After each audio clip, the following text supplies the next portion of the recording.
Today, I have a generational video for you about a topic that anybody who's ever collected Dragon Ball Z oriented Funko Pops is going to understand. A decade-long wait has ended, and it's time to finally complete the entire evolution line of our guy Goku. I see you've noticed my tactical beanie. It's a beanie that at any point I am ready to start concepting more things, to start drawing more comics, doing more commissions, but I'm not gonna have that in my hat. I just wanted to show you how sick my tactical beanie was. I think you're noticing what's behind me right now. It's definitely not the entire Dragon Ball GT set that's been announced. It's only pretty much all of the Super Saiyan 4 pops, because I have been waiting for the entire world to see these pops for damn near a year now. Concepted these about a year ago. Since I started at Funko 7 years ago, I had wanted Super Saiyan 4 since the jump, since before I even started. But over all those years, there has never been a Super Saiyan 4 until now, and they've all dropped it once. Goku, Vegeta, and Gogeta. Dragon Ball GT's Super Saiyan 4 forms. Pretty much coming off the heels of the Super Saiyan 4 reveal in Daima, I couldn't imagine a much better way to celebrate such a moment than finally coming full circle and completing the evolution line of Goku's by giving him his Super Saiyan 4 form. And I think it probably would have been smart to do this video in my Dragon Ball fit, but I didn't plan that far ahead. But instead we got blue and pink. I'm sure you know by now, if you've watched any of my videos prior, Dragon Ball is like literally my first love, my first anime, thing that got me drawing, the thing that like awakened my soul to art. Back in the days when the Super Saiyan 4 episodes were on VHS and basically hand traded amongst other third graders in my classroom. The timelines were all crazy because I was watching Goku turn Super Saiyan on Toonami while at the same time being handed these Dragon Ball GT VHS tapes that had Super Saiyan 4. So I'm just like freaking out, like, what? It goes to Super Saiyan 4? And then I would get on the internet. These were the early days of the internet where you just had like 10 websites basically. And I would go on a website called like Dragon Ball fanart.com or something, and there would be a thing called Dragon Ball AF, which would basically talk about Super Saiyan 5s and 6s and 7s, and would go all the way up to 10, where he was like looking like this beastly silver monster thing. Since I've been a fan of pops, which was basically when they first started making the Dragon Ball ones, my very first pop was the Super Saiyan Goku. And here we are today, revealing the Super Saiyan 4 Goku, a Goku, Vegeta, and Gogeta that I have had the gracious opportunity to design and work with so many amazing people to bring to life. And I'm so proud of all those people. I'm so proud of this set. And I'm so freaking hyped that the world gets to finally see it. When we got the license to GT, I was like, no freaking way, it's actually happening. But that was like 2 years ago, and we had to release like the first GT wave, which had like the first half of the show. And now we are finally here. And without further ado, I feel like it's only best that the first pop I talk about is the one and only Super Saiyan 4 Goku common. Now this Super Saiyan 4 Goku is a vision that I had etched in my brain the second I saw his name pop up in my assignment sheet. It's literally the most iconic pose he strikes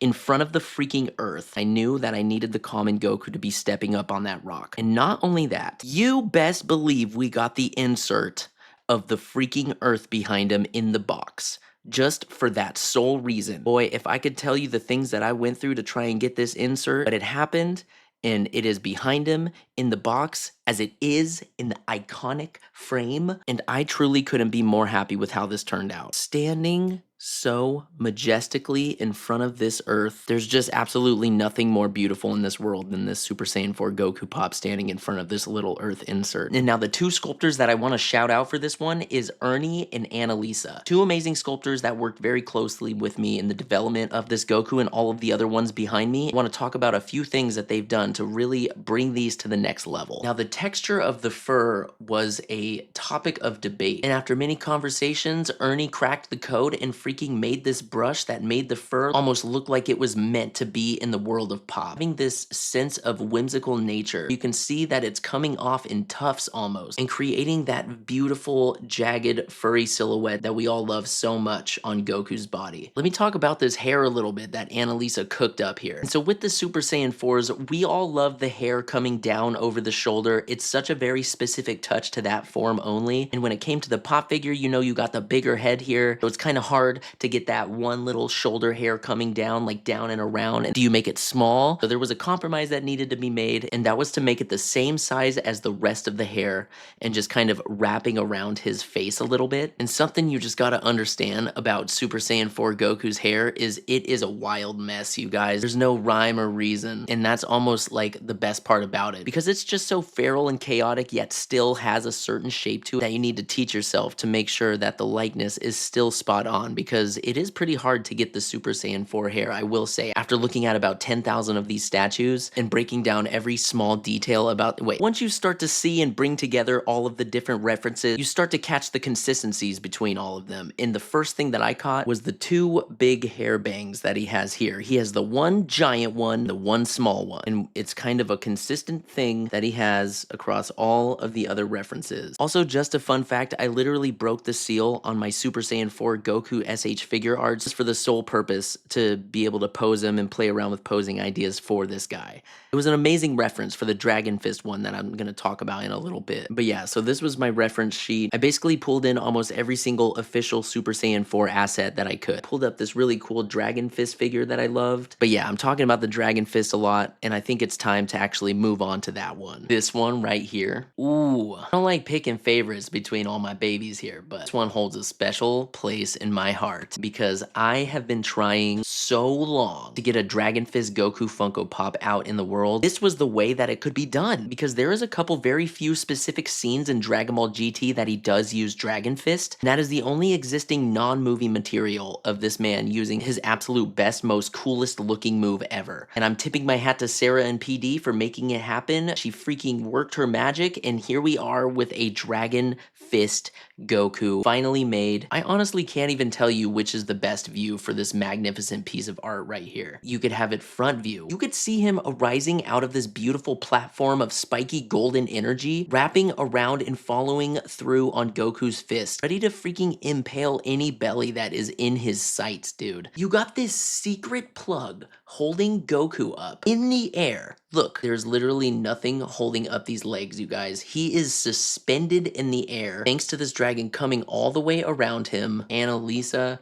freaking killed it. And I gotta make sure I shout out Sarah G for doing all of the colors. She got the dragon looking so shiny and golden, just the perfect balance between opaque and translucent. He just looks heavenly. He just looks absolutely celestial. His tail is kind of peeking out from behind him and creating like a nice consistency between the shape of the whiskers and everything. Got Goku's magnificent yellow eyes being outlined by that red eye trim that he has. Super Saiyan 4 Vegeta, sculpted by Ernie. He himself, being a massive Dragon Ball fan, wanted to put his own beautifully unique spin on the hair, adding those beautiful facets with those little hits of brown sprayed on the tips. Shoulder hairs like coming and wrapping around and hugging his little face. You got these beautiful prints on his pants just reflecting that oh so shiny latex look that he's got going on. And the details of this fur is just so immaculate, dude. The fur just layering upon itself on this tail all the way up to the end. I gotta keep pulling out this stupid Pop Mart box so I can showcase these figures on some sort of stage. And so this Goku and this Vegeta was specifically designed to just be standing with a stoic aura and standing next to each other. Another thing that I wanted to point out about the Dragon Ball Pops that I've been slowly trying to do is to have sculpted eyebrows slowly layered on top of their eye instead of just a print of the eyebrow above it, especially if it's a Super Saiyan, because sometimes the eyebrow ended up getting lost and it was just looking like a green circle. So I ended up trying to experiment with having the sculpted eyebrow over the eye, and I really do think that it just adds to the fierceness of these Dragon Ball characters in every way, truly lending itself to both styles. This is the exclusive Vegeta, and what me and Nate and Merch were planning was we could do like a subdued common and having a really cool attack pose going on for the exclusive. And so here you have the reference where he is flying backwards, shooting multiple blasts, but between all three of these images, it was basically kind of a mishmash of creating the blast, having this sort of circular energy effect going on. This little attack was probably the most compelling pose and attack that I could find. Now feast your eyes on this soft little body that Vegeta's got here. It's so soft. This is the flocking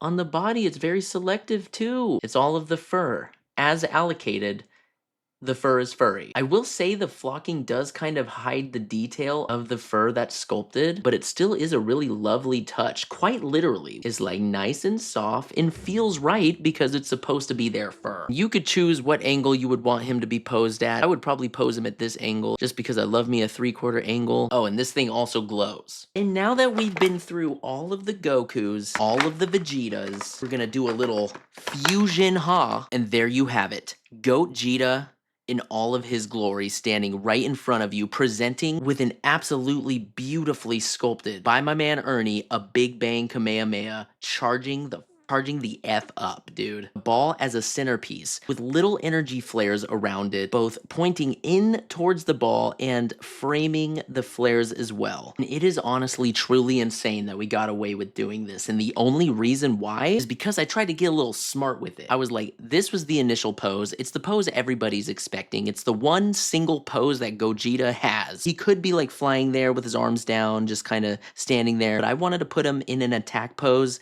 and the only attack pose, besides the obvious party joke trick, is the Big Bang Kamehameha. But then I was like, wait, what if we added a chase, and the chase itself had him charging up the freaking blast? And the reason that that was possible and we were able to have the costing for it is because both Gogeta pops are the same pop. There's no need to pay for any new molds. It's the same Gogeta pop. The only thing that we had to do was to put the same plug in each Gogeta back, and we could give him a very special base depending on it being a normal or a chase. And that, my friends, is how you skirt the line with costing parameters while still making a pretty cool and successful chase. And who knows, people that don't want to chase it, you still get Gogeta in this really sick action pose, and it's not obscured by any sort of effect. But if you want to get something special and you want to feel like you actually earned something for hunting that chase and finding it, you get him charging up this gorgeous Big Bang Kamehameha. And now that we've addressed how freaking awesome that Gogeta chase is, I want to just take a closer look at the actual sculpt of Gogeta himself. And I want you to notice there's two details on each side of him, being his tail and his belt flying in the wind, just creating a beautiful balance in his silhouette that is helping work out any sort of negative space in between him, keeping his body looking wide and imposing while his arms are still pushed forward. Because, you know, when your arms are like this, you're like, you're big and you're scary, but with Gogeta's hands being like this, he's really like closing in the pose.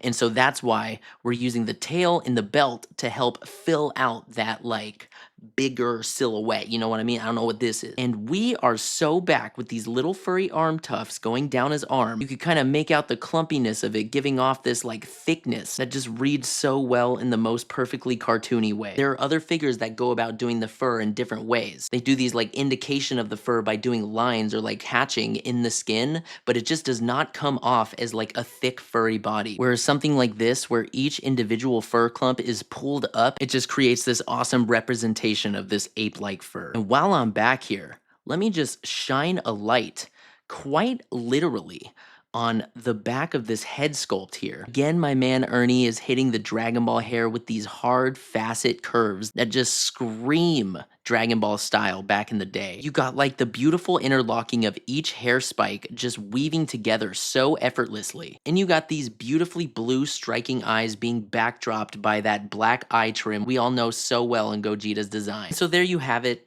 The Super Saiyan 4 pops. I can't tell you how many times behind the scene I was telling Merch and PD and everybody, we gotta make these Super Saiyan 4s look good. Yapping and rambling on the whole time. These are the Super Saiyan 4s that everybody's waiting for. And I'm really happy that we've completed all of the Super Saiyan line finally. Still some forms left untouched, but that's for another day. And so that's gonna do it for this review of all the Super Saiyan 4 pops. If you like this video, please hit like. If you wanna leave a comment telling me what you think about them, please do that as well. Subscribe if you wanna see more videos like this one, and I will see you in the next one.